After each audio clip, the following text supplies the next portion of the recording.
今日我哋嚟開平食依間石記飯店，食牛腩粉、牛鞭湯、禾乸湯呢啲要訂嘅，仲有啲自己出嘅瀨粉。呢度講呢個頂佬咧，原來係上佬嘅。都未問我，呢個白切鵝，這是白切白切鵝，當牛百葉，跟住就係呢個菜。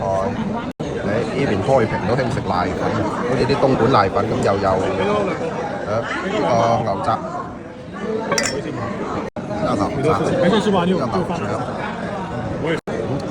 碌我先，佢呢個味咧比較清淡，都係好入味。佢啲瀨粉咧有啲似以前學校飯堂攞啲瘦肉嚟煮個湯底嘅嗰種味，好清淡但係幾好食。嗱，呢啲就真係肥腸啦，呢個唔使睇一定係故意。哇！